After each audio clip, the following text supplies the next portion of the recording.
Welcome to రాజనీతి. జమ్మూ కాశ్మీర్లోని పహల్గామ్లో ఉగ్రవాదుల దాడి తర్వాత భారత్ పాకిస్తాన్లో పరిణామాలు వేగంగా మారిపోతున్నాయి.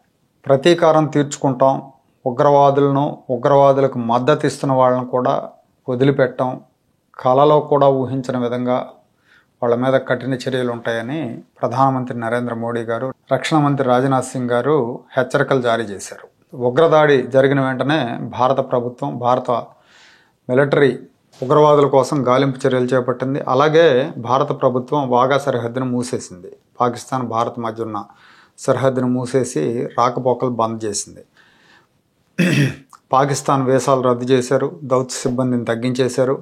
అన్నిటికంటే ముఖ్యమైనది సింధు జలాల ఒప్పందం నుంచి బయటకు వస్తున్నట్టు భారత్ ప్రకటించింది.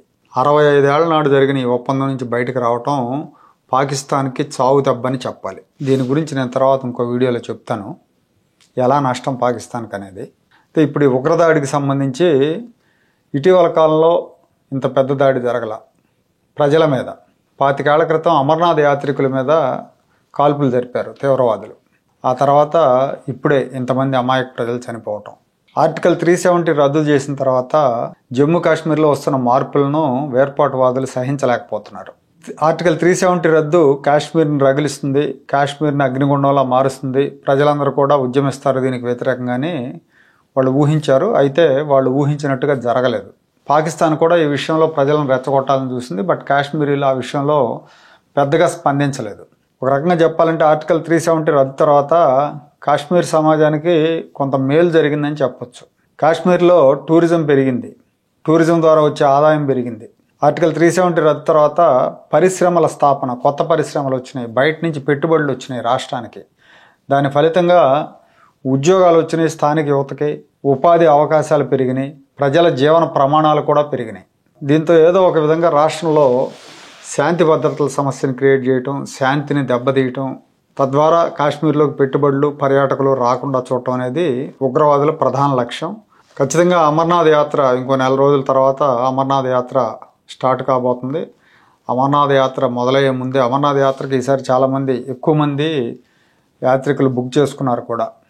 సో ఒకసారిగా టూరిస్టుల భయభ్రాంతులకు గురి చేయటం, కాశ్మీరీ సమాజాన్ని అన్రెస్ట్లోకి తీసుకెళ్ళటానికే ఈ ఘాతుకానికి పాల్పడ్డారని అనుకోవాలి. ఈ ఘాతుకానికి పాల్పడింది రెసిస్టెన్స్ ఫ్రంట్ అని వాళ్ళు ప్రకటించుకున్నారు, మేమే చేసామని. ఇది వచ్చేసి పాకిస్తాన్ కేంద్రంగా పనిచేస్తున్న లష్కర్ ఎ తోయిబా అనుబంధ విభాగం అని చెప్తున్నారు. ఓ రకంగా చెప్పాలంటే పర్యాటకులను అడ్డుకోవడంలో ఈ దాడి తీవ్రవాదులు సక్సెస్ అయ్యారనుకోవచ్చు. కాశ్మీర్ పర్యటనకి ఇప్పటివరకు ప్యాకేజీలు బుక్ చేసుకున్న వాళ్ళందరూ కూడా రద్దు చేసుకుంటున్నారు. ఒకసారిగా దేశం మొత్తం భయానికి, ఆందోళనకు గురైంది. 26 మంది చనిపోవటం అంటే మామూలు విషయం కాదు. ఆ ఘటన తాలూకా వీడియోలు చూస్తే గుండెలు మెలిపెడుతున్నాయి. భర్త పక్కనే కూర్చొని విలపిస్తున్న భార్య చిత్రం కొన్నేళ్ల పాటు వెంటాడుతుందనటంలో ఎలాంటి సందేహం లేదు. అయితే ఈ ఘటన ఓవరాల్గా ముస్లిం కమ్యూనిటీకి కూడా నష్టం చేకూర్చే చర్య. అంటే ముస్లింలు అందరూ తీవ్రవాదులు కాదు, వాళ్ళు తీవ్రవాదాన్ని సమర్థిస్తారని కాదు, కానీ ఇలాంటి చర్య మూలంగా ముస్లిం సమాజం మీద వ్యతిరేకతను పెంచడానికి రాజకీయ పార్టీలు వాడుకుంటాయి. సో అది ఒక రకంగా దేశానికి కూడా ఇబ్బంది. అన్ని మతాలు కలిసిమెలిసి ఉంటేనే దేశం బాగుంటుంది. సో ఆ రకంగా వీళ్ళు సక్సెస్ అయ్యారని చెప్పొచ్చు తీవ్రవాదులు. సో అందుకే కేంద్రం కఠినంగా అణిచివేతకు సన్నద్ధం అవుతూ ఉంది. పైగా ఈ ఘటన జరగడానికి ముందు పాకిస్తాన్ ఆర్మీ చీఫ్ కాశ్మీర్ విషయంలో వివాదాస్పద వ్యాఖ్యలు చేశారు, రెచ్చగొట్టే విధంగా మాట్లాడాడు. దీన్ని బట్టి ఈ ఘటన వెనకాల పాక్ సైన్యం ప్రమేయం ఉందన్న అనుమానాలు కూడా వస్తున్నాయి. ఈసారి భారత ప్రభుత్వం తీవ్రంగా స్పందిస్తుందని పాకిస్తాన్ కూడా ఎక్స్పెక్ట్ చేసినట్టుంది. ఈ ఘటన జరిగిన వెంటనే మేబీ గత అనుభవాల దృష్ట్యా అనుకుంటా పాకిస్తాన్ అప్రమత్తం అయింది. కరాచీ ఎయిర్ బేస్ నుంచి రావల్పిండి, లాహోర్ ఎయిర్ బేస్లకు యుద్ధ విమానాలను తరలించింది. భారత సరిహద్దుకు సమీపంలో ఎయిర్ బేస్లన్నింటినీ కూడా అప్రమత్తం చేశారు. మిలిటరీ స్థావరాల దగ్గర రెడ్ అలర్ట్ ప్రకటించారు. గతంలో భారత్ సర్జికల్ స్ట్రైక్స్ చేసిన నేపథ్యంలో పాకిస్తాన్ అప్రమత్తమైందంటున్నారు. అలాగే పాకిస్తాన్ గగనతలంలో నిరంతర పర్యవేక్షణ చేస్తూ ఉన్నారు. పాక్ ప్రధాని షహబాజ్ షరీఫ్ నేతృత్వంలో త్రివిధ దళాల అధిపతులు, మంత్రులంతా కూడా అత్యవసర సమావేశం నిర్వహించారు. భారతదేశం పాకిస్తాన్తో అన్ని సంబంధాలు కట్ చేసుకున్నట్టు ప్రకటించిన తర్వాత అవే చర్యలు పాకిస్తాన్ కూడా తీసుకుంటున్నట్టు ప్రకటించారు. సరిహద్దు మూసేయటం, భారత్కు వీసాలు ఆపేయటం, భారత విమానాలు పాకిస్తాన్ గగనతలం మీద ఎగరకుండా మూసివేయాలని నిర్ణయించడం జరిగింది. కరాచీ తీరం వెంబడి క్షిపణి పరీక్షలు చేయాలని కూడా నిర్ణయించారు. అయితే వాళ్ళు ఆ నిర్ణయం తీసుకోవడానికి ముందే భారతదేశం అరేబియా సముద్రంలో భారత నౌకాదళం క్షిపణి పరీక్షలు నిర్వహించింది. అలాగే ఐఎన్ఎస్ విక్రాంత్ను అరేబియా సముద్రంలో మోహరించింది భారతదేశం. సో పరిస్థితులన్నీ చూస్తే అంటే ఒక యుద్ధానికి దారితీసే విధంగా రెండు వైపుల నుంచి సన్నద్ధం అవుతున్నట్టుగా అర్థమవుతా ఉంది. గతంలో పాకిస్తాన్కి భారతదేశానికి 3 యుద్ధాలు జరిగినాయి. 1947లో ఒకటి, 1965లో, 71లో 3 యుద్ధాల్లో కూడా పాకిస్తాన్ ఓడిపోయింది. 1965లో లాల్ బహదూర్ శాస్త్రి గారు ప్రధానమంత్రిగా ఉన్నప్పుడు భారత సైనిక దళాలు లాహోర్ వీధుల వరకు వెళ్ళినాయి. పాకిస్తాన్లో లాహోర్ పట్టణాన్ని ఆక్రమించాయి. ఆ తర్వాత రష్యా మధ్యవర్తిత్వంతో యుద్ధ విరమణ జరిగింది. 1971లో కూడా ఇలాగే జరిగింది. తూర్పు పాకిస్తాన్ విముక్తి అంటే బంగ్లాదేశ్ విముక్తి. బంగ్లాదేశ్ అంతకుముందు పాకిస్తాన్లో ఉండేది. దాన్ని ఇందిరాగాంధీ గారు ప్రైమ్ మినిస్టర్గా ఉన్నప్పుడు జరిగిన యుద్ధంలో బంగ్లాదేశ్ స్వతంత్ర రాజ్యంగా ఆవిర్భవించింది. అప్పుడు పశ్చిమ పాకిస్తాన్లో అంటే ఇప్పుడున్న పాకిస్తాన్లో 15,000 చదరపు కిలోమీటర్ల భూభాగాన్ని భారత సైన్యాలు ఆక్రమించాయి. పాకిస్తాన్లో పంజాబ్ రాష్ట్రంలో అట్లాగే ఆక్రమిత కాశ్మీర్లో కొంత భాగాన్ని భారత సైన్యాలు ఆక్రమించినాయి. కానీ ఆ తర్వాత సిమ్లా ఒప్పందం జరిగింది. ఆ సిమ్లా ఒప్పందంలో భాగంగా ఆ భూములను వెనక్కి ఇచ్చేశారు. 90,000 మంది పాకిస్తాన్ సైనికులు భారత సైన్యానికి లొంగిపోయారు ఆ యుద్ధంలో. చాలా దారుణమైన పరాభవం జరిగింది పాకిస్తాన్కి. ఆ తర్వాత చిన్న చిన్న సంఘటనలు జరిగినాయి. 1999లో కార్గిల్లో పాకిస్తాన్ మిలిటరీ తోడ్పాటుతో కొంతమంది ఉగ్రవాదులు ప్రవేశించడం, పాకిస్తాన్ సైన్యం కూడా కాశ్మీర్లో ప్రవేశించడం జరిగింది. దాన్ని భారత దళాలు సమర్థవంతంగా తిప్పికొట్టి తరిమి కొట్టారు. అది కూడా దాన్ని మినీ యుద్ధంగా అభివర్ణించవచ్చు. పూర్తిస్థాయి యుద్ధంగా మారకముందే పాకిస్తాన్ తోక ముడిచింది కాబట్టి అది అంతటితో ఆగిపోయింది. తర్వాత 2016లో యూరీలో సైనిక శిబిరం మీద దాడి చేశారు తీవ్రవాదులు. 19 మంది భారత సైనికులు చనిపోయారు. దీనికి ప్రతీకారంగా భారత్ ఎల్ఓసి దాటి వెళ్ళి సర్జికల్ స్ట్రైక్స్ చేసి మిలిటెంట్ స్థావరాలను దెబ్బతీసింది. 2019లో కూడా పుల్వామా దగ్గర అటాక్ చేశారు. భారత్ సిఆర్పిఎఫ్ జవాన్లతో వెళ్తున్న బస్సుల్ని పేల్చేశారు. ఈ ఘటనలో 40 మంది జవాన్లు మరణించారు. ఈ ఘటన జరిగిన తర్వాత పాకిస్తాన్లోని బాలాకోట్లో మిలిటెంట్ల స్థావరం మీద భారత సైన్యం దాడి చేసింది. వైమానిక దాడి జరిగింది. 1971 తర్వాత పాకిస్తాన్ గగనతలం మీదకి భారత విమానాలు వెళ్ళాయి. అప్పుడు ఆ ఘటనలో పాకిస్తాన్లో ఉన్న తీవ్రవాద శిబిరాలన్నింటినీ కూడా ధ్వంసం చేశాయి.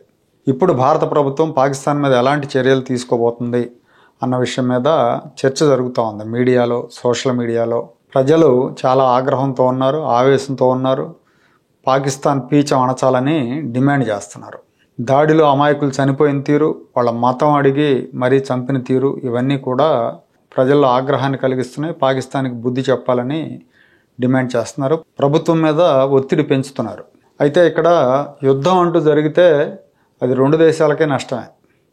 గెలిచిన దేశం ఆర్థికంగా ఇబ్బంది పడుతుంది. ఓడిపోయిన దేశం పరిస్థితి అయితే అసలు చెప్పాల్సిన అవసరం లేదు. 2 దేశాల ఆర్థిక వ్యవస్థ మీద పెను ప్రభావం చూపిస్తుంది. ఇప్పటికే యాక్చువల్గా భారతదేశం మన ఆర్థిక వ్యవస్థ కూడా అంత బాగాలేదు.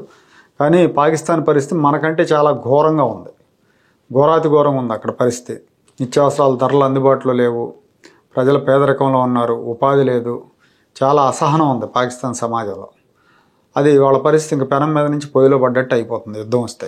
కాకపోతే ఈసారి అంటే పూర్తి స్థాయి యుద్ధం జరిగితే సాంప్రదాయక యుద్ధం జరిగితే భారత్ పైచే అవుతుంది. కాకపోతే పాకిస్తాన్ దగ్గర అణ్వాయుధాలు ఉన్నాయి.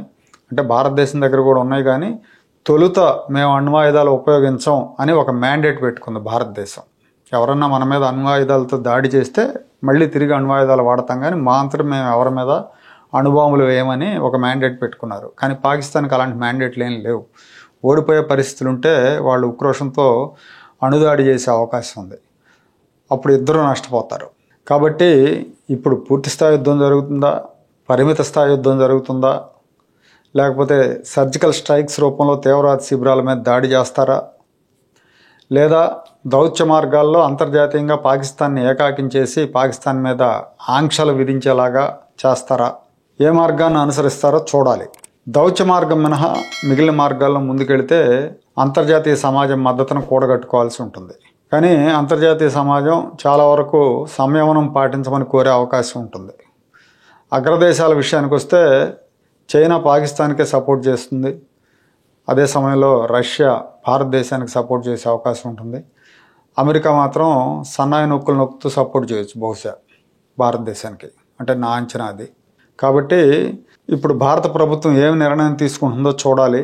ఎందుకంటే పాకిస్తాన్ అన్ని విధాల గత అనుభవాల దృష్ట్యా అప్రమత్తమైంది. భారత వైపు నుంచి దాడి జరిగితే ఎలా ఎదుర్కోవాలనే విషయం మీద వాళ్ళు సమావేశాలు జరుపుకుంటున్నారు, వాళ్ళ మిలిటరీని సన్నద్ధం చేసుకుంటున్నారు. భారత ప్రభుత్వం ఏం నిర్ణయం తీసుకుంటుందో చూడాలి.